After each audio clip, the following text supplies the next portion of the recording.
Bien, alors on va commencer la conférence. Désolée pour le petit temps, les 5 minutes d'installation. Alors, donc cette conférence porte sur les BTS, brevet de technicien supérieur, ça tout le monde le sait, avec donc vers une professionnalisation ciblée.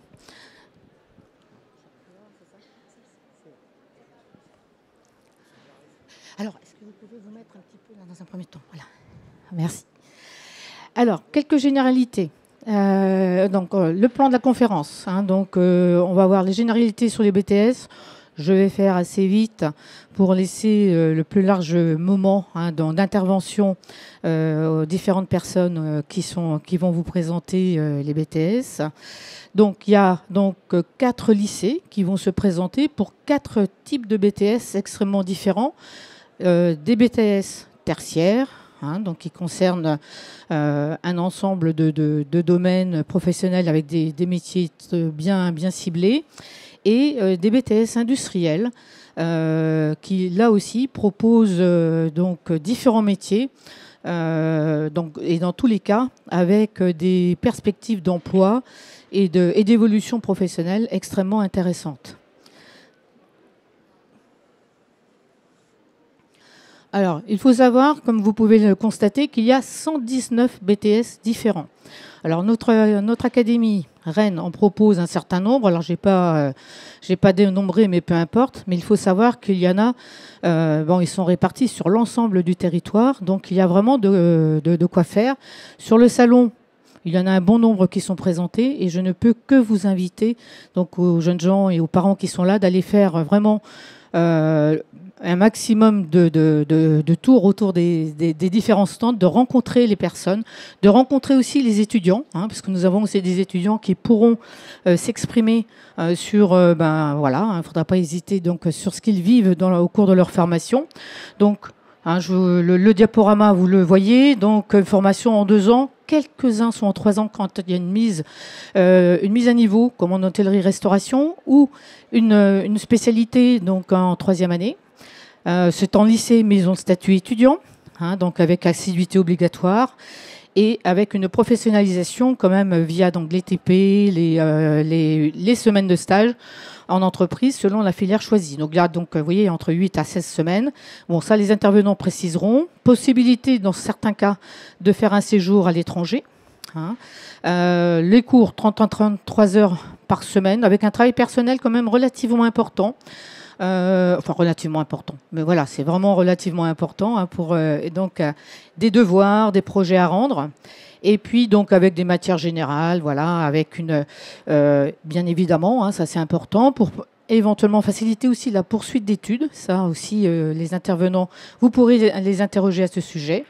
Et il faut savoir que beaucoup maintenant de BTS sont proposés par apprentissage, par alternance, parce que c'est une demande. Donc certains mixent d'ailleurs le type de formation. La première année à temps plein pour acquérir les fondamentaux du métier et puis de ce dont on a besoin pour bien réussir son BTS. Et la dernière année qui se fait en alternance.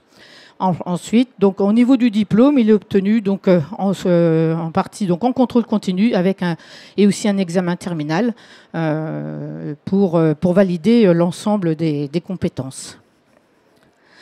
Alors, donc dans les 4, donc voilà, j'ai fait un choix de 4 BTS. C'était c'est compliqué à choisir. Donc voilà pour ceux que vous allez avoir devant vous. Donc on va commencer par le lycée Paul Sérusier avec le BTS CCST, à Carhaix. Et puis je vais donner la parole à Madame Madame Lemoyle, qui est professeure à ce lycée, qui va vous présenter l'établissement, le BTS, l'établissement.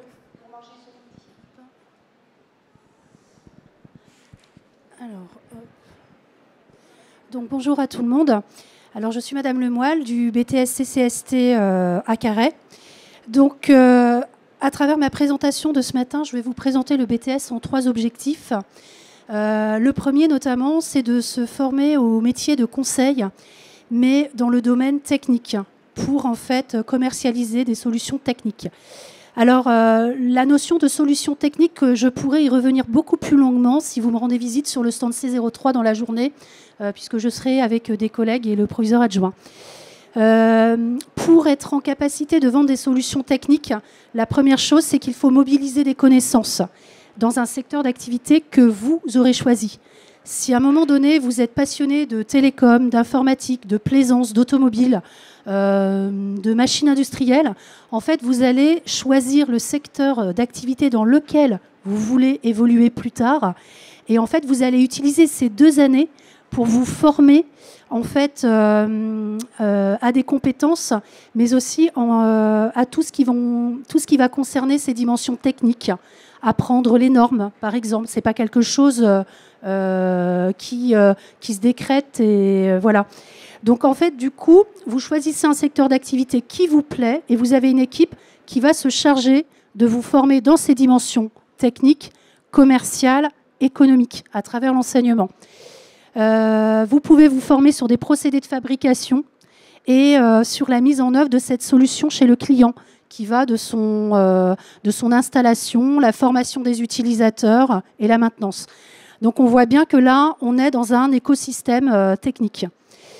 Alors ça, c'est le premier objectif, en fait, se former au métier de conseil. Le deuxième, c'est de voir le BTS comme un tremplin à votre poursuite d'études. Derrière ce BTS CCST, vous pouvez envisager des licences professionnelles. Il y en a un certain nombre en Bretagne et ailleurs. Et aujourd'hui, on a des anciens étudiants qui sont actuellement en licence. Le troisième objectif, c'est de préparer votre insertion professionnelle. D'abord parce que vous disposez de 14 semaines de stage réparties sur les 2 ans, où vous choisissez une entreprise dans laquelle vous allez rester 2 ans. Donc 14 semaines de stage, c'est déjà une très très belle expérience professionnelle à inscrire sur son CV pour la suite. Ce qu'il faut savoir, c'est que quand vous démarrez, quand en fait vous sortez d'un BTS CCST, que ce soit immédiatement ou après une licence, vous pouvez envisager en fait de démarrer comme technico-commercial. Parce que le BTS CCST n'est pas né il y a 3 ans avec une réforme. Il existait avant sous l'appellation du métier de technico-commercial. Et là, j'aimerais attirer votre attention sur quelque chose d'assez important. C'est que la fonction de technico-commercial, c'est la 3e fonction la plus recherchée par les RH et les entreprises actuellement. Donc, elle est dans le top 5. Il faut savoir qu'en France, vous avez près de 52 000 emplois. Alors, sur le poste de technico, pas de conseiller en général, conseiller clientèle, ingénieur commercial. On parle vraiment du poste de technico. Il y a quand même 52 000 postes en France et il y en a 2 000 en Bretagne. Donc, ça veut dire qu'il y a du potentiel derrière. Et pourquoi ? C'est assez simple. C'est qu'aujourd'hui, les clients, les consommateurs, qu'ils soient des particuliers, des professionnels, ils sont super informés. Ils savent même avant les vendeurs, ils connaissent les caractéristiques techniques des produits, ils connaissent les stocks, ils savent tout de tout. Donc en fait, on a une démultiplication de l'accès à l'information qui rend les processus d'achat tellement complexes que finalement les entreprises ne peuvent plus se contenter de prendre un vendeur polyvalent. Elles ont besoin d'un vendeur, d'un conseiller technique. Et c'est pour ça. En fait, on demande aux vendeurs techniques d'apporter une valeur ajoutée que les autres canaux de distribution n'apportent pas aujourd'hui. Et ça, il faut en avoir conscience. Ensuite, donc, vous pouvez démarrer dans le job de technico avec un salaire approximatif de 22 000 €. Assez vite, vous évoluez, puisque vous pouvez envisager en tant que technico-senior un salaire de 45 000 €. C'est pas rien. Et puis après, si le métier de technico vous plaît toujours, mais que vous avez des envies de management, vous pouvez évoluer vers des postes à responsabilité. Vous pouvez très bien devenir responsable d'agence, chef de secteur. Et si vous travaillez dans des grands groupes, comme on peut les connaître aujourd'hui, même en France, vous pouvez devenir CAM, Key Account Manager. Bon là, vous prenez une telle dimension que les 45 000 € de salaire sont loin derrière vous. Là, vous avez franchi un cap quand même. Mais c'est une possibilité quand on se forme en fait aux solutions techniques. Ensuite, donc là, en fait, je vous ai présenté les 3 objectifs de ce BTS qui est un peu particulier parce qu'il faut comprendre qu'il est hybride entre de l'enseignement technique et de l'enseignement commercial. je vais vous parler rapidement des enseignements professionnels et généraux. Là aussi, vous pouvez toujours venir nous rendre visite sur le stand C03. Alors, vous avez un parfait équilibre. L'enseignement technico-commercial, en fait, c'est de l'expertise, 9 heures par semaine en première année et 6 en deuxième. C'est là que vous allez apprendre tout ce qui concerne le secteur d'activité que vous avez choisi, les normes, les fonctionnements. Là, vous avez en fait des enseignements en sciences et techniques industrielles. Ensuite, vous avez un package qui est un peu plus élevé au niveau commercial, 13 heures au total, puisqu'il faut vous former en fait d'un côté au développement de clientèle. En fait, l'idée, c'est d'apprendre à prospecter et à suivre une clientèle. Ensuite, une fois que vous prospectez cette clientèle, il faut être capable de négocier avec elle sur des solutions techniques. Donc là, vous avez un pack d'environ 9 heures semaine, ce qui est assez important. Et ensuite, ce qui n'enlève rien et qui est très important pour la suite de votre carrière, c'est le management commercial. On vous apprend d'entrer en BTS à devenir de futurs managers. Et il faut savoir qu'en France, les métiers de manager, ça concerne en fait des PME à 99,6%. Ces fameuses PME où vous trouverez de la vente de solutions techniques notamment. Alors, donc on voit que l'enseignement professionnel est assez important et à côté de ça, il vous faut quand même suivre des enseignements généraux, comme dans toute autre formation. Donc vous avez de la culture économique, managériale et juridique, 4 heures, qui vous sert à faire votre métier, qui vous donne non seulement la connaissance sectorielle, mais toutes les connaissances juridiques, économiques et autres qui vous permettent de dialoguer avec des dirigeants, des décideurs. Vous avez également la culture générale expression qu'on connaît sous l'appellation du français. Elle est importante. Et les langues vivantes étrangères. Donc là, à Carré, on a fait le choix de l'anglais. Maintenant, si vous n'avez qu'une seule langue, eh ben, ce n'est pas un problème pour votre recrutement. D'accord. Par contre, nous ne proposons pas d'autres langues étrangères. Voilà un petit peu qui cadre l'organisation en fait, de l'enseignement des connaissances. Et comme je l'ai dit, vous pouvez venir nous rencontrer et on pourra détailler ça avec vous. Et avant de céder la parole, je pense qu'il me reste à peu près 2 petites minutes. Moi, j'aimerais vous parler de la ville de Carhaix et de son lycée, très rapidement. Alors Carhaix, en fait, on ne pense pas forcément à y venir. Et pourtant, c'est une ville qui est proche de chez vous, dans le Finistère. Elle est à 45 minutes de Morlaix, de Quimper, 1 heure de Brest. Donc, c'est quand même une ville dans laquelle on vient assez vite. Ensuite, c'est une ville d'à peu près 15 000 habitants qui a des infrastructures, qui a toutes les infrastructures dont un étudiant peut avoir besoin, mais qui propose aussi de la gratuité, comme le bus. Donc, ce n'est pas négligeable dans le budget d'un étudiant. Ensuite, on a un tissu économique qui est assez dynamique, qui permet 2 choses. Proposer des jobs étudiants. Pas plus tard qu'hier, j'ai une annonce de la Poste qui est arrivée pour un job d'étudiant à l'année. Et en plus, les jobs étudiants que propose l'ensemble des organisations sur Carhaix se débrouillent pour ne pas venir perturber l'emploi du temps, le rythme scolaire. Vous n'avez pas que ça, c'est qu'il y a aussi un tissu économique qui permet de faire ces stages en milieu professionnel, les 14 semaines. Vous pouvez les faire chez vous si vous n'habitez pas Carhaix, et du coup on vous rend visite sur vos lieux de stage, mais vous pouvez également les faire à Carhaix, puisqu'on a à peu près 68% de commerce et de services. Donc en fait, on a tout ce qu'il faut pour accueillir les étudiants, à la fois période de stage en milieu professionnel et favoriser l'emploi étudiant.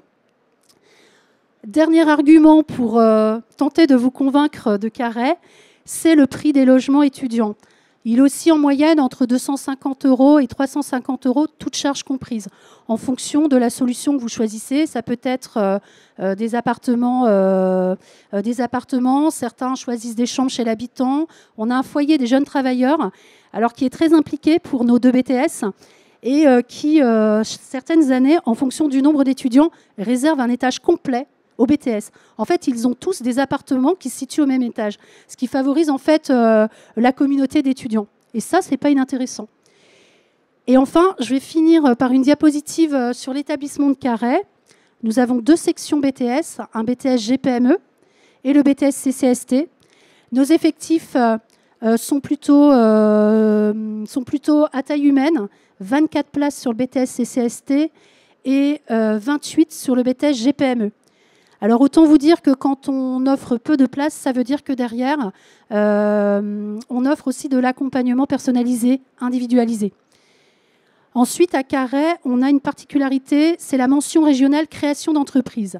Si vous le souhaitez, si à un moment donné, vous avez envie de vous former à la création d'entreprise et d'avoir cette mention pour la mettre sur votre CV parce que peut-être vous souhaitez devenir entrepreneur, vous pouvez vous inscrire gratuitement à cette mention et c'est les enseignements de l'établissement qui vont vous y former. Alors, c'est un petit peu à part sur l'emploi du temps. La mention est placée le mercredi après-midi. Donc après, vous pouvez ou pas faire ce choix. Ensuite, on a une petite spécificité, c'est qu'on a considéré que le sport était important. D'abord parce que nos étudiants nous l'ont dit, ils veulent faire du sport. Donc on a inscrit à l'emploi du temps le sport pour nos 2 années et pour les 2 BTS. Et enfin, on a des infrastructures qui sont rénovées, voire totalement reconstruites. Là est en train de sortir de terre une infirmerie toute neuve, un gymnase tout neuf. Les bâtiments administratifs et de cours ont fait l'objet de rénovation. Donc en fait, on a un environnement de travail qui est assez sympathique. Donc voilà, j'en ai terminé de ma présentation. Merci de votre attention. Bien, donc merci beaucoup Madame Lemoyle. Donc, nous accueillons désormais le BTS Communication du lycée Sup-Javoué et je vais leur laisser directement la parole pour se présenter. Voilà, je vous en prie Madame Bellec. Donc, bonjour, Marie Bellec, je suis responsable donc, du pôle supérieur au lycée Javoué à Brest.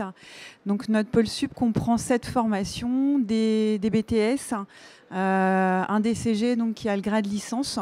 Nos formations sont organisées en 2 parcours. Un parcours management, communication et digital, dans lequel figure le BTS communication que nous allons vous présenter, et un parcours finance-gestion articulé donc, autour du BTS comptabilité-gestion et du diplôme de comptabilité de gestion qui a le grade de licence. Alors, je suis accompagnée ce matin de 2 étudiantes de première année BTS communication. Je vais les laisser se présenter. Bonjour, moi je m'appelle Maureen et je viens d'un bac STMG. Moi c'est Laura et j'ai fait un bac général. Voilà, donc alors la communication, c'est vrai que c'est un secteur dont on parle beaucoup, qui embauche énormément. Les métiers se sont développés ces dernières années, c'est pas terminé. Je pense qu'on va avoir de nouveaux métiers qui vont apparaître dans les prochaines années. Donc c'est une filière qui est passionnante, qui est en mouvement et qui ne cesse de se développer. Alors dans un premier temps, donc, nous allons vous présenter les métiers de la communication. Alors, en communication, on va trouver donc différents métiers. Alors, le premier type de métier, ce sont des métiers qu'on va exercer en agence de communication. Donc ici, on peut être chef de publicité, chef de projet événementiel, directeur artistique, concepteur, rédacteur. Alors, si vous voulez en savoir plus sur ces différents métiers, parce que je vais être assez rapide dans la présentation, je vous invite à nous rejoindre sur notre stand C7, C17. Et puis, il y a également un autre BTS Communication qui est présent pour l'enseignement public sur le salon. Donc, vous pouvez également nous voir ou aller les voir. Deuxième, ensuite, type de métier, cette fois-ci, on va être en entreprise ou en collectivité. Donc là, les fonctions qu'on peut occuper, ce sera responsable marketing et communication, chargé de communication, chargé des relations publiques, attaché de presse. C'est aussi un débouché possible. Et puis, il y a tout ce qu'on appelle les nouveaux métiers. Et là, la liste est loin d'être exhaustive, puisqu'on peut effectivement devenir community manager, rédacteur web, web designer, chargé de référencement. Donc, toutes ces possibilités sont offertes après un BTS communication. Alors néanmoins, on va y revenir tout à l'heure, il faudra vraisemblablement une spécialisation mais je vais en parler après. Alors, on va vous présenter donc les matières en BTS communication. Donc, comme dans les autres BTS, on va retrouver également ici une partie enseignement général et une partie enseignement professionnel.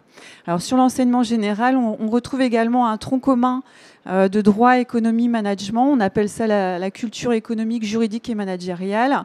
Ça permet d'acquérir des connaissances importantes pour se débrouiller en entreprise. On trouve également de l'anglais et chez nous une deuxième langue. Alors, qui est soit l'espagnol, soit l'allemand, puisque nos étudiants sont amenés aussi à faire des stages à l'étranger. Nous disposons de l'accréditation Erasmus, et chaque année, des étudiants de BTS Communication partent faire leur stage à l'étranger, alors soit dans des agences de communication étrangères, soit dans des services de communication d'entreprises étrangères.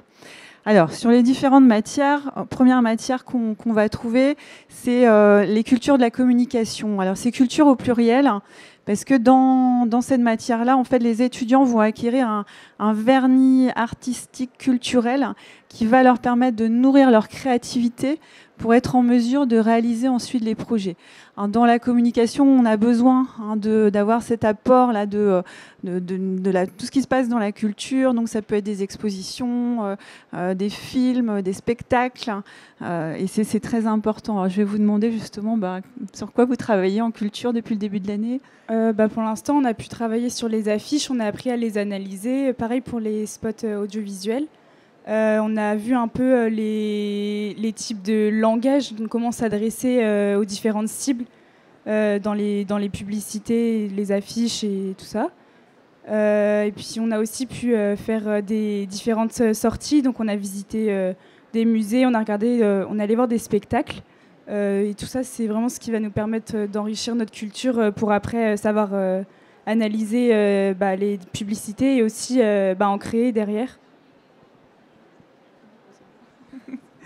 D'accord. Alors effectivement, ça va être important pour la création puisque le BTS communication appartient à la famille des BTS commerciaux, au même titre que le BTS NDRC par exemple ou le BTS MCO. Pour autant, il est spécifique dans la mesure où les étudiants vont apprendre à créer des supports. Alors pourquoi ? Parce qu'en communication, on considère que pour bien vendre ou acheter de la communication, il faut être capable de la créer. Et donc, on retrouve ces deux dimensions dans le BTS. Il y a une partie création et une partie commercialisation. Donc, dans la partie création, on va voir que les étudiants vont travailler principalement en atelier pro. Donc, il y a une partie acquisition des compétences et puis il y a une partie création pure. Alors, ça peut être des supports, ce qu'on appelle aujourd'hui du print, des supports imprimés. Et puis, ça va concerner aussi toute la communication digitale. On va y revenir tout à l'heure. Dans les matières, donc, on va retrouver cette dualité entre techniques de commercialisation et puis acquisition des techniques de conception et de création de supports. Alors principalement, ça se fait dans ce qu'on appelle les ateliers de professionnalisation. Alors ces ateliers de professionnalisation, je vais laisser les étudiantes expliquer ce que vous avez fait là depuis le début de l'année. En fait, dans les ateliers, on va travailler en agence, qu'on appelle ça. Donc, c'est une équipe de 5 élèves, on va dire. Et on a des annonceurs qui vont nous donner des cas concrets à créer ou à présenter. Et on va travailler sur ça pendant quelques semaines et après présenter à l'annonceur. Et l'annonceur va choisir en fait le projet qu'il préfère parmi les agences. Donc, c'est vraiment concret et on apprend à faire beaucoup de choses dans ces ateliers. Et ça nous permet aussi d'avoir des contacts avec les annonceurs et d'être vraiment dans du concret, quoi. C'est vraiment sympa. Et là, on a travaillé avec un cinéma de Plougonvelin. Donc, on devait faire la communication digitale pour un événement de manga qui va se passer dans le cinéma. Et donc, on devait essayer d'analyser ce que les concurrents faisaient. Enfin, beaucoup de choses à faire qu'on apprend du coup en atelier. Après, il faut aussi pas oublier qu'il y a des contraintes à respecter à chaque fois. Et donc, nous, on est obligés de trouver des solutions en fonction de ces contraintes. Et puis voilà, après on propose différentes solutions. On nous dit pas faites un post, faites une story. C'est à nous de décider si on doit faire une story, si on doit faire un post ou 2 posts ou même un jeu concours. On peut proposer on peut faire différentes propositions. C'est pas l'annonceur, en fonction de l'annonceur que c'est et du projet qui est demandé. C'est pas toujours fixé. Et nous aussi, on peut laisser parler notre créativité et proposer différentes choses. En fait, les étudiants de BTS Communication travaillent toujours sur des projets réels. Ce sont tout le temps des annonceurs extérieurs, des entreprises, des associations, des collectivités qui viennent passer commande, qui expriment un besoin. Et ce sont aux étudiants de répondre à ce besoin en proposant des solutions qui peuvent être différentes. Alors, pour la partie création, les étudiants bénéficient de cours de PAO, donc avec l'acquisition des logiciels, puisque ça requiert des compétences techniques particulières. Donc ça peut être effectivement de la communication digitale, ça peut être de la communication autour d'un événement, ça peut être de la communication institutionnelle, quand c'est une organisation qui cherche à développer sa notoriété. Et puis en deuxième année, les étudiants travaillent également sur un spot vidéo, puisqu'ils doivent mener depuis l'écriture du scénario jusqu'à la production de la vidéo. Donc un spot vidéo. Donc là c'est pareil, ils travaillent tout le temps pour des annonceurs réels. L'année dernière, ils ont travaillé sur la promotion d'un chanteur qui sortait son 2 titres. Cette année, ils font la promotion d'un fromage qui est fabriqué par une laiterie qui est installée en centre-ville à côté de notre lycée, dans le quartier de Recouvrance. Et donc ils travaillent pour la promotion du Yannick, qui est le fromage en question. Donc là, ils sont en plein tournage. À l'issue des tournages, les spots sont récompensés au travers d'une cérémonie qui se tiendra donc en fin d'année devant un jury de professionnels. Là, vous voyez également un exemple de réalisation. Donc, c'est une affiche qui a été réalisée par une agence étudiante pour la cérémonie de remise des diplômes qui s'est tenue mi-octobre. Vous voyez également un exemple de bannière TV, donc c'est ce qu'on va diffuser sur l'affichage dynamique. Et puis un des posts qui a été réalisé pour la campagne Instagram pour annoncer à nos anciens étudiants donc, la cérémonie de remise des diplômes. Ouais. Alors la professionnalisation, ça passe également donc, par les stages. Donc en BTS Communication, 14 semaines de stage qui s'articule donc au travers de l'acquisition des techniques commerciales et puis également donc l'acquisition des techniques nécessaires à la réalisation d'un projet de communication.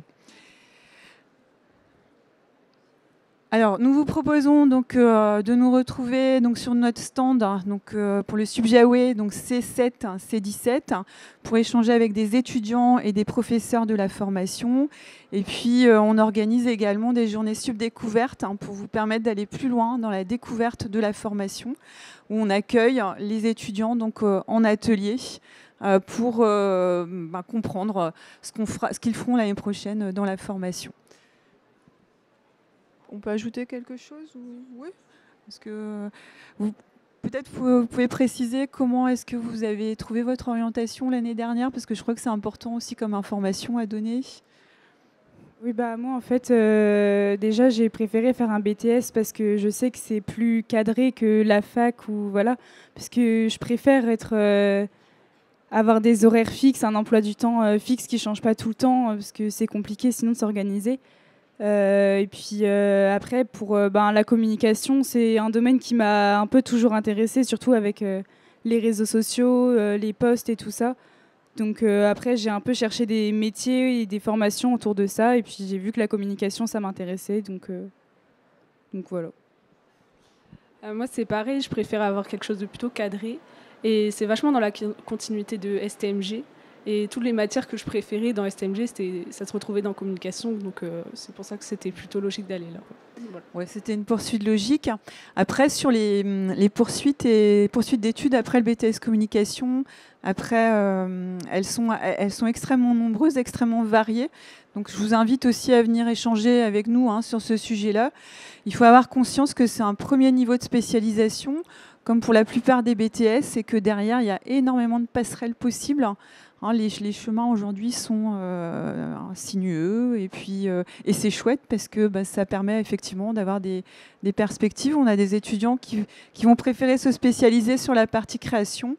Il y en a d'autres qui s'aperçoivent que c'est plutôt la partie commerciale qui leur plaît et donc qui vont évoluer vers des débouchés dans ce sens-là. Mais tout est possible et je crois qu'il faut vraiment avoir conscience de ça parce que c'est le cas pour la plupart des BTS. Eh bien, écoutez, merci beaucoup. Donc, rendez-vous sur les différents stands communication pour en savoir plus. Donc, j'invite Philippe Garcia, de l'établissement de lycée de Saint-Joseph de Landerneau, à venir présenter sa formation. Donc, je vous laisse la parole, accompagné également de 2 étudiants. Voilà, donc bonjour, je suis Philippe Garcia, du lycée Saint-Joseph Landerneau, et je vais vous présenter le BTS CRSA, qui est le BTS Conception-Réalisation de systèmes automatiques. Alors je suis accompagné de 2 étudiants de 2e année qui vont se présenter eux-mêmes. Donc bonjour, moi je m'appelle Yanis, et donc je suis en BTS CRSA en 2e année, et j'ai fait un bac pro avant de faire le BTS. Bonjour, moi c'est Romain. J'ai fait un bac STI 2D avant de venir en BTS. C'est Sciences, Technologies de l'Industrie et du Développement Durable. Et après, je me suis orienté vers un BTS CRSA. Donc avec une particularité pour les 2 étudiants, Yanis est en formation initiale, c'est-à-dire que le BTS se fait sur 2 ans, formation initiale, scolaire classique. Et Romain a fait le choix de faire sa 2e année en apprentissage, c'est-à-dire que la première année, il était en formation scolaire initiale, et 2e année, il a fait le choix de l'apprentissage. C'est également possible de faire les 2 années en apprentissage. Donc c'est un petit peu le jeune qui va déterminer son parcours initial ou apprentissage, avec des aménagements au sein de l'établissement.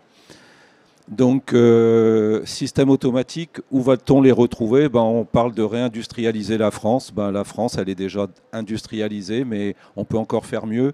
Donc, on va retrouver de l'automatisme dans de nombreux domaines, les matières premières, le traitement de l'eau, l'agroalimentaire en Bretagne énormément, l'industrie pharma un peu moins en Bretagne, mais quand même un peu présente. Beaucoup d'industries cosmétiques également autour des algues.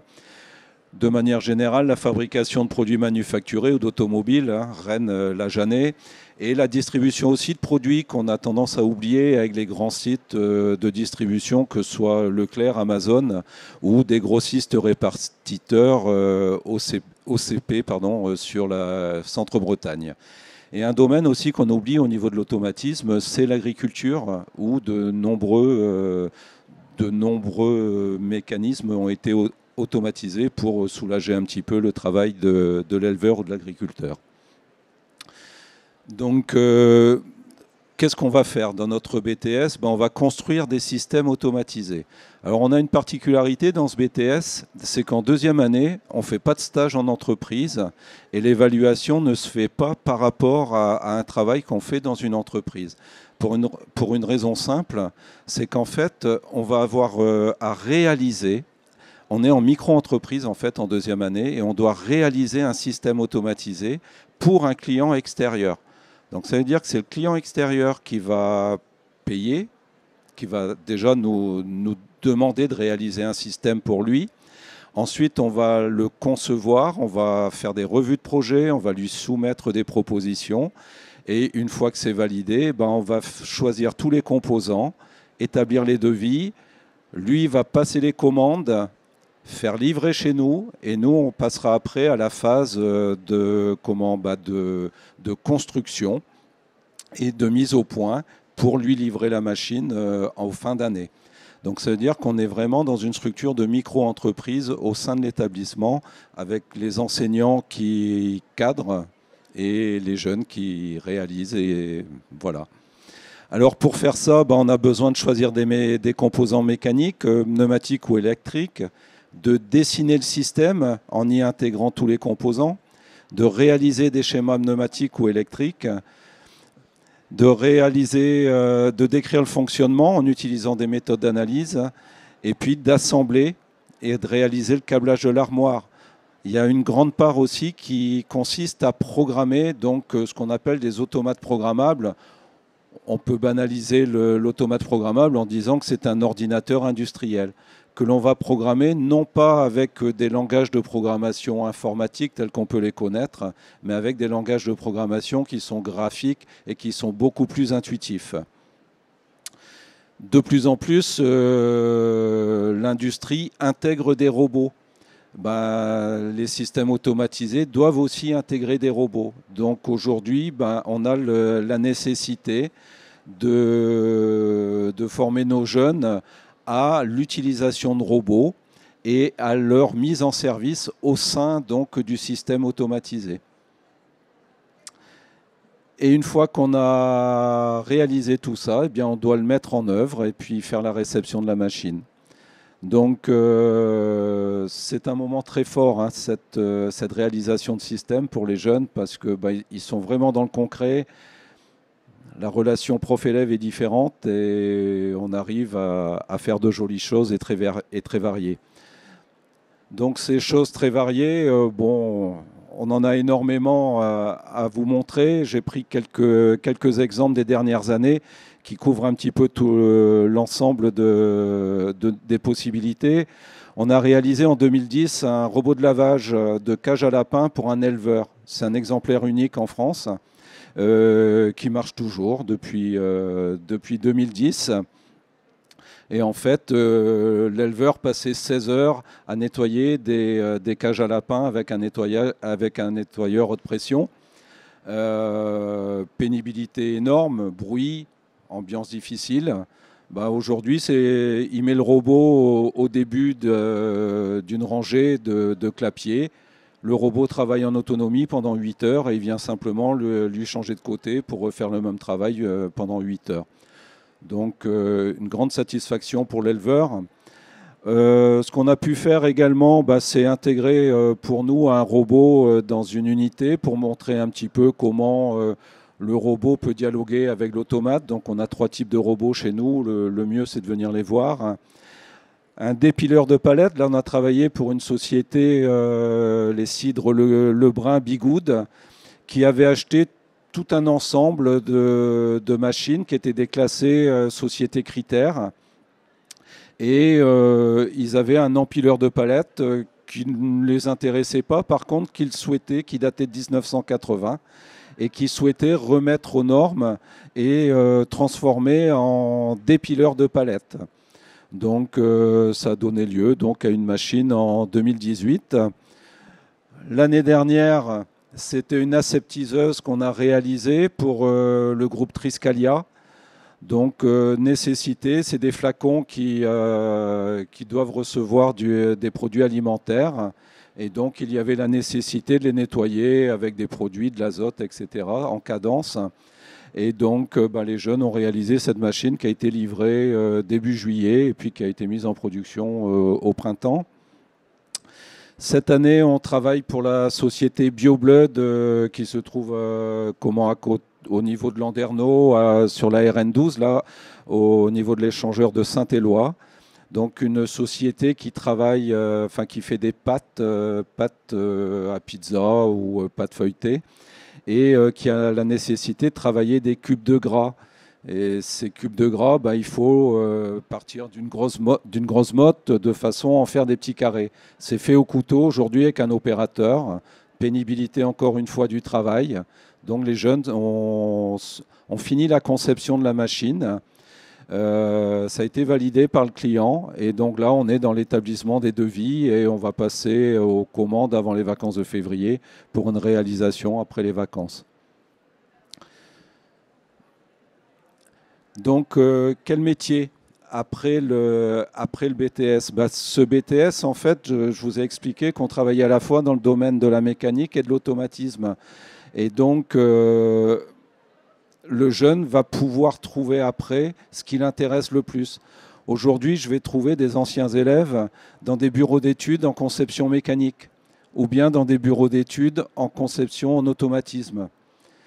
Mais on va pouvoir aussi trouver des jeunes qui ont besoin de travailler sur le terrain, qui n'aiment pas le bureau d'études. Donc eux, ils vont plutôt aller comme monteurs et installateurs de systèmes. Ces 3 points, on va les retrouver dans une société, par exemple, qui s'appelle AB Process, qui est à hauteur de l'Andivisio, qui fabriquent eux-mêmes leur système automatisé. Et on va avoir nos anciens élèves qui vont être soit en bureau d'études méca, soit en bureau d'études auto, soit comme monteurs et installateurs sur le terrain. Comme nos jeunes ont eu la possibilité de construire des systèmes, ils sont au fait de ces systèmes et des technologies qui sont mises en œuvre. Donc du coup, ils peuvent intervenir également dans le domaine de la maintenance. Donc on va retrouver beaucoup de nos jeunes comme techniciens de maintenance également. Et moi, j'ai le plaisir de retrouver beaucoup de mes jeunes aussi dans le domaine qu'on garde avec l'ancienne appellation pour nous du technico-commercial. C'est-à-dire que nos jeunes ont fait le choix de s'orienter plus vers le support. Et donc, ce support, c'est du conseil avant-vente, parce que les technologies évoluent très très vite et on a souvent besoin d'être remis à niveau lorsqu'on choisit les composants actuels. Et lorsqu'on doit les mettre en service, il y a des fois, on ne sait pas faire. Et c'est nos anciens élèves qui viennent nous expliquer comment faire le boulot. Et c'est très rigolo d'ailleurs. Alors la formation, on va la retrouver avec un tronc commun, enseignement général, comme tous les BTS, et une formation donc un peu plus spécialisée qui est la conception de systèmes automatiques. Donc 17 heures en première année, 14 heures en deuxième année. Cette partie professionnelle, technologique, c'est 50% de méca, 50% automatisme. Ensuite, on va parler de conduite et réalisation de projet. On parle de 3 heures en première année. C'est vraiment aller à l'atelier pour apprendre à faire du travail vraiment pratique, câbler des circuits, apprendre à souder, apprendre à percer. Et en deuxième année, les 14 heures plus 6 heures, là, c'est un gros paquet où ça va être la micro-entreprise. Et sur les 20 heures de la semaine, en moyenne, on va passer 12 heures sur le projet et 12 heures dans l'esprit de cette micro-entreprise. Donc, ce BTS est beaucoup orienté sur le contrôle continu. Ça veut dire qu'en fait, on va avoir simplement 6 coefficients sur des épreuves ponctuelles nationales et 21 coefficients qui seront sur du contrôle continu, soit au travers d'une évaluation faite par les enseignants en cours d'année, ou bien en fin de deuxième année lorsqu'ils présentent le projet, la machine qui doit être en fonctionnement en fin de deuxième année. Le jeune la met en service devant un jury qui vient de l'extérieur et explique ce que lui a fait sur cette machine-là.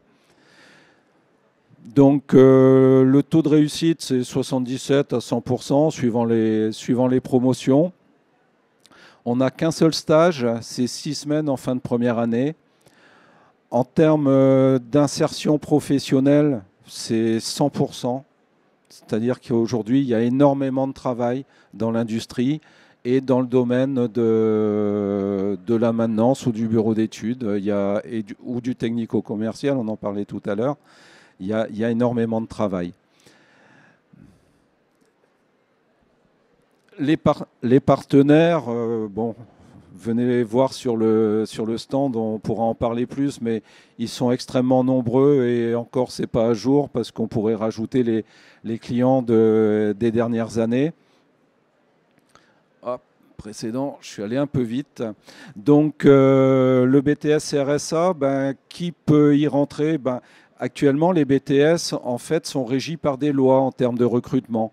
Donc, nous avons l'obligation de recruter 60% de bac pro et 40% de bac STI 2D ou bac généraux. Donc, ça le fait bien. Et après le BTS, eh bien, le BTS permet d'être généraliste encore, que ce soit méca ou automatisme. Et c'est le poste BTS qui aura tendance à spécialiser le jeune au travers de la licence pro qu'il pourra faire. Et c'est là qu'il choisira plus son orientation. On a aussi des jeunes qui veulent intégrer directement le marché du travail et qui trouvent également du travail de suite. Et ensuite, on va retrouver ponctuellement des jeunes qui passent par des prépas ATS pour élever leur niveau d'enseignement général et intégrer des écoles d'ingénieurs. Donc aujourd'hui, on en a un de l'année dernière, c'était 3 l'année d'avant. Enfin voilà, c'est en fonction des jeunes que ça peut évoluer. Alors, là, ça passe pas très bien. Alors, je vais essayer de me rappeler quand même les plus de... Ouais. Je termine simplement sur une chose en termes d'organisation. 2 points importants chez nous. On a décidé de faire une semaine de 4 jours, du lundi matin au jeudi soir, à la demande des jeunes qui sont nombreux à chercher des jobs étudiants à côté. Et donc, ça leur permet d'intégrer des moyennes surfaces en fin de semaine pour faire un mi-temps. Et nous, on a trouvé ça agréable parce que ça a évité de trouver nos jeunes à travailler très tard le soir chez des gens qui vendent de la nourriture. Donc voilà, cette semaine à 4 jours plaît beaucoup aux jeunes. Et on fait des certifications Voltaire et PIX. Voltaire, c'est pour le français, PIX, c'est l'informatique. Donc, je vais vous laisser un petit peu la parole, Romain, pour parler un petit peu de l'apprentissage, peut-être. Alors, très rapidement, parce qu'il y a encore on a une contrainte, et je suis désolée, d'horaire. Mais simplement, donc en apprentissage, peut-être dire quel bac vous avez fait, puis donc pourquoi l'apprentissage, mais très rapidement. Moi, comme je vous ai dit, j'étais en STI 2D, donc c'est Sciences, Technologies, Industrie et Développement Durable, avec une spécialité énergie et environnement, donc c'est plus axé électricité. Et après, je me suis directement orienté vers ce BTS-là, parce qu'il y avait le côté mécanique et automatisme qui m'intéressait. Et donc ça m'a plu tout de suite, et grâce au stage de première année, on m'a proposé une alternance, donc j'ai tout de suite accepté, parce que pour moi c'était vachement formateur d'un côté pouvoir être en cours et avoir les cours initiaux, plus tout ce qui est l'aspect pratique en alternance et tout ce qui est tous les aspects, en tout cas automatisme, câblage, électricité, montage, et tout ça je l'ai vu en alternance, et l'expérience que j'ai en tout cas en entreprise me servira plus tard pour mon prochain poste et puis les emplois que j'aurai peut-être, quoi. Merci beaucoup. Donc moi je viens comme je vous ai dit tout à l'heure, je viens de bac pro Mélec, donc c'est tout ce qui est donc l'électricité. Et donc c'est vachement concret comme bac, c'est différent d'un bac général ou même STI 2D. Et donc ça me paraissait logique de partir sur un BTS parce que c'est un peu le même principe. Donc on va vraiment travailler les compétences, mais on va apprendre la théorie et on va vraiment pratiquer ensuite dans le concret. Donc comme on disait avec les projets, surtout en deuxième année, et le stage de 6 semaines en première année. Voilà. Merci beaucoup. Donc là, voilà, vous voyez les journées portes ouvertes. Donc venez sur les stands. Donc rappelez stand L39 pour nous retrouver, ou retrouver nos collègues aussi qui sont sur les stands L40 et L41. Voilà, je vous remercie pour votre attention. Merci beaucoup. Donc le lycée du Puy-de-Dôme, donc représenté. Alors le diaporama, ça risque. Je vais vous expliquer pourquoi j'arrive avec mon diaporama que maintenant, pour la bonne et simple raison que... Je ne sais pas si ça va marcher. Vous m'entendez là ou pas? Alors, il va falloir prendre le micro en le mettant bien sous le menton. Monsieur Alvarez, tout le monde m'entend? Donc, Monsieur Alvarez, je suis le directeur délégué du lycée du Puy-de-Dôme à Brest. Et je n'ai malheureusement pu envoyer mon diaporama en avance. J'arrive pas à le mettre, alors je suis désolé, je ne sais pas où c'est qu'on le met là. Attendez, bougez pas. Tu l'as là? C'est ici. Voilà. Et donc, pour la bonne et simple raison, c'est bon. Pour la bonne et simple raison que j'ai le plaisir de vous annoncer donc une nouvelle ouverture d'un nouveau BTS sur du Puy-de-Dôme. Donc, c'est le BTS donc finition, aménagement, finition donc du bâtiment, conception et réalisation. Voilà, normalement tu dois avoir le truc. Voilà, c'est ça, parfait. Et donc de ce fait, j'ai été un peu pris, quoi. Voilà. Donc je vais vous présenter. Ça fonctionne comme ça. Hein. D'accord, ok. Donc je vais vous présenter donc le BTS FED, donc fluide énergie domotique, avec donc plus particulièrement donc l'option A, Alors, c'est vrai que tout à l'heure, en introduction, j'ai entendu parler donc, des métiers du tertiaire, de l'industrie, mais n'oublions pas les métiers du bâtiment, qui est le premier employeur, donc le premier employeur national. Sachez qu'en ce qui concerne donc, les métiers du bâtiment, tout jeune qui commence donc, une formation, que ce soit aussi bien donc, de CAP jusqu'à une licence pro, est sûr d'obtenir un emploi à la sortie donc, de son diplôme. On appuie comme ça, c'est ça? Voilà. Donc, je vais aller assez vite. Hop, hop, hop. Voilà. Ah mince, je vais aller trop vite. Comment on fait pour revenir en arrière comme ça? Voilà. Donc, des exemples donc, de thèmes qui peuvent donc, être donc, exploités en ce qui concerne donc, le BTS FED. Alors, le BTS FED est un diplôme innovant. Alors, aujourd'hui, c'est même, je dirais, même un diplôme d'actualité. Quand je parle donc d'actualité, c'est-à-dire que tout le monde est conscient que l'énergie est de plus en plus chère donc en ce qui concerne dans notre quotidien. Et donc, il est primordial aujourd'hui d'avoir des techniciens qui puissent justement proposer des solutions qui soient la moins énergivore possible et, je dirais, la plus économe, créer donc des bâtiments les plus économes possibles. Alors, je citerai donc un exemple, c'est-à-dire que la meilleure énergie, c'est celle que l'on ne consomme pas. Voilà. Donc, le principe donc, des thèmes qui sont développés avec le BTS FED, c'est la production, bien sûr, tout ce qui est production d'eau chaude sanitaire, chauffage par panneaux solaires thermiques, puits provençal, plus communément appelé, alors, comme mon accent en témoigne, je préférais dire puits provençal que puits canadien. Donc puits canadien, tout le monde sait ce que c'est, mais on l'appelle aussi au niveau national puits provençal.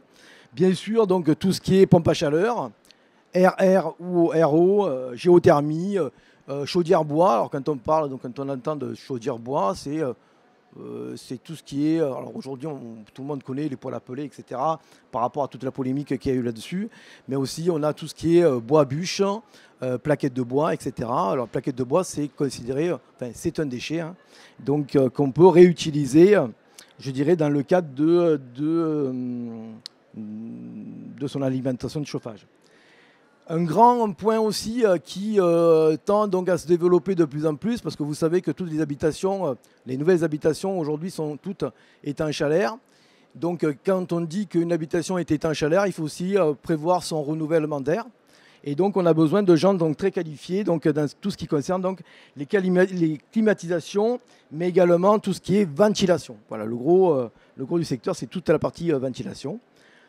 On aura encore et toujours besoin, bien sûr, de production de chauffage, même si on réalise de plus en plus de bâtiments de plus en plus économes. On aura quand même toujours besoin donc, de techniques de chauffage, tout particulièrement dans les bâtiments collectifs, bâtiments tertiaires, etc. Donc, c'est permettre donc, le redimensionnement ou le dimensionnement du circuit de chauffage, des radiateurs, etc. Bon, après, tout ce qui est réseau donc véhiculant, donc les fluides de toute nature. C'est bon? Ah oui, d'accord, mais je vais juste de démarrer. Donc, bon, bien sûr. Alors, dans ces cas-là, si on doit démarrer, on continue. Je vais vous mettre quelques images, ça sera plus intéressant pour tout le monde. Donc, le technicien supérieur, donc fluide énergie domotique, intervient et surtout sur l'option A, donc sur tout ce qui est système donc, de chauffage, donc, comme vous pouvez le voir, donc, des panneaux solaires donc, thermiques pour toutes les habitations, c'est-à-dire permettre le calcul et le dimensionnement d'une installation aussi bien pour un particulier que pour un industriel. Donc tout ce qui concerne, je vous l'ai dit tout à l'heure, les pompes à chaleur, donc RO, géothermie, etc. Les installations et le dimensionnement donc, des chaudières donc, bois, donc ce qu'on appelle aussi biomasse. L'installation et les propositions aussi d'installation plutôt de puits provençal ou puits canadien. Et comme vous l'avez vu, tout le monde fait ses courses. Je crois que le collègue en a parlé donc, sur donc, des magasins alimentaires. Donc ces magasins alimentaires donc, ont tous, je dirais, donc, des systèmes de climatisation, mais surtout de ventilation. Parce que sinon, s'il n'y avait pas des systèmes de ventilation dans ces magasins-là, on ne pourrait pas y vivre. Voilà, si on regarde bien, quand on connaît le fonctionnement de ces habitations-là. Donc, bon, les climatisations, etc. Alors, vous voyez là, par exemple, des schémas. Mais donc, des schémas, on va aller un peu plus loin donc, tout à l'heure sur certains diaporamas. Et vous allez voir les réalisations de certains élèves. Sur une diapositive suivante, c'est aussi les productions des grosses productions donc, de chaleur, de style par exemple des circuits. Donc, vous savez que sur la ville de Brest, donc le Spernote utilise la plupart de nos déchets pour pouvoir alimenter un réseau donc, d'eau chaude. Et donc tout cela donc, a été réalisé, conçu, dimensionné par des profils d'étudiants ayant suivi donc, ce circuit-là. Voilà, donc là je continue, des émissions, donc on voit des planchers chauffants, des radiateurs, c'est tout ça, tout ce qui concerne donc le dimensionnement. Tout ce que vous voyez là doit être réalisé par ce profil d'étudiants. Donc pareil, réseau véhiculant des fluides, donc de toute nature, quoi. Eau chaude, air, j'en ai parlé tout à l'heure, mais également permettre donc de donner des solutions auprès donc d'industriels du bâtiment ou de particuliers, de clients, justement dans le cadre de pardon, excusez-moi. Oui. Donc dans le cadre donc de donner donc des solutions aux particuliers et aux des industriels donc du bâtiment pour créer donc des bâtiments le moins énergivores possible. Aujourd'hui, alors là, c'est la RE 2020. La RE 2020 impose justement que tous les bâtiments soient donc à consommation, alors à zéro consommation et à énergie positive. On continue. Hop. Voilà. Bon, après, bien sûr, j'ai parlé tout à l'heure, donc fluide, donc énergie domotique. C'est vrai qu'un bâtiment peut être performant à l'aide donc justement donc d'outils aussi domotiques, c'est-à-dire donc, de rendre, je dirais, une habitation ou un bâtiment, entre guillemets, intelligent. Voilà. Bon, avec notre contribution, bien évidemment, c'est de pouvoir programmer et de positionner donc des sondes pour pouvoir donc déclencher au moment voulu, je dirais, le système de chauffage possible. Également pour la partie, la même chose pour la partie sanitaire. Donc, quels emplois donc, après le BTS FED? Alors, il y en a plusieurs. Hein. Donc, j'ai sorti l'essentiel. Donc, c'est technicien, bien sûr, en bureau d'études, parce que nos étudiants travaillent donc, sur AutoCAD et plus particulièrement avec, je dirais, l'évolution d'AutoCAD, c'est-à-dire l'utilisation, la création de maquettes BIM. D'accord ? C'est-à-dire, ce sont des maquettes donc, volumiques. On va voir quelques éléments tout à l'heure. Qui sont créés donc, par la plupart de nos étudiants. Et pour pouvoir justement cette maquette BIM est utilisée à la fois donc, dans le bâtiment, c'est-à-dire pour construire des habitations, mais également par le plombier chauffagiste, également par l'électricien, etc. Et tout ceci, en fin de compte, permet en fin de compte d'éviter toutes les erreurs qu'on a eues par le passé dans le cadre donc, du bâtiment. Et c'est de faire surtout... donc de sortir le bâtiment le moins cher possible. Hein. Donc, quand on sait qu'aujourd'hui, la plupart des matériaux ont véritablement augmenté, de l'ordre à peu près de 100% pour certains matériaux. Donc, il était nécessaire de faire quelque chose là-dessus. Comment ? J'ai presque fini. Et là, voilà, recrutement et débouchés. Bon, alors en ce qui concerne le recrutement, bon, c'est pas compliqué, vous allez vite retenir. Donc nous, on prend ces 50% donc, de bac professionnel, industriel, bâtiment, d'accord ? Et donc le reste, c'est du STI 2D et du bac général. Aujourd'hui, cette année, donc, nous avons 50% de bac professionnel, donc ICR, plombier chauffagiste, pour faire simple, et des bacs pro électrotech. Le reste, c'est du STI 2D et on a une jeune fille qui a un bac général. Voilà. Voilà. Hop. Les contenus de l'enseignement, même chose que les autres collègues. On a, pour faire simple, on a 40% d'enseignement général, 60% donc, d'enseignement donc, technologique et professionnel. Et après, donc, vite, hein, parce qu'on me dit d'aller vite. Donc, on a le BIM, thermique, donc le climat BIM. Des réalisations donc, d'installations de chauffage réalisées par nos élèves. Donc, par l'intermédiaire donc, du BIM et d'AutoCAD, les élèves donc, réalisent donc, les installations que vous voyez, les dessinent intégralement et les proposent justement aux clients. Alors, nous travaillons aussi avec donc, des professionnels, je peux en citer plein. Donc, on travaille avec Vinci, donc, le groupe Bouygues, Sogea, donc IDEA, donc, sur la zone de Kergaradec. IDEA, c'est une société d'engineering. Donc nos étudiants sont liés sur certains projets qu'ils développent et qu'ils soumettent donc à cette société-là. Voilà, donc après ça c'est révite sanitaire, etc. Ventilation. Les horaires, comme pour les autres collègues, particularité, mais ça c'est vrai aussi bien, mais ça c'est vrai pour tous les BTS et j'ai pas cru l'entendre. Donc vous avez donc de l'enseignement avec une langue étrangère. Donc sur du Puy de Dôme, c'est l'anglais. C'est-à-dire que le professeur de spécialité fait le cours en anglais, le cours technique en anglais, avec la collaboration d'un collègue d'anglais. Voilà. Et après, voilà, vous avez donc l'emploi du temps, le règlement d'examen. Notre collègue l'a dit tout à l'heure, alors ce n'est pas du contrôle continu, c'est du contrôle en cours de formation.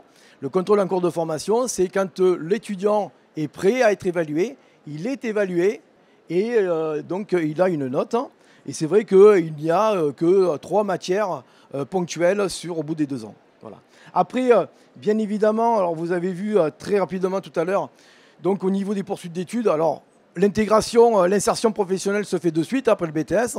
Particularité quand même sur du Puy de Dôme, première année scolaire, deuxième année pour les élèves qui le souhaitent, en apprentissage. On a suffisamment d'entreprises, pas besoin d'aller chercher des entreprises, on a suffisamment d'entreprises qui nous sollicitent pour faire la deuxième année en apprentissage. Après ce BTS-là, vous pouvez faire donc une licence professionnelle. On a une licence donc CREB qui en partenariat avec l'UBO qu'on a monté cette année. Donc je vous encourage à aller les voir. Vous passez sur notre stand L17, L18, d'accord, qui vous permettra donc justement d'avoir de plus en plus d'informations. Les stages, comme pour les autres, donc on a 7 semaines de stage. Je disais tout à l'heure, première année en scolaire, deuxième année en apprentissage. Les 7 semaines de stage permettent aussi de, je dirais, faire vos preuves auprès de l'entreprise pour pouvoir déclencher donc l'apprentissage par la suite. Voilà, merci. Parce que j'ai rattrapé tout le temps là. Voilà.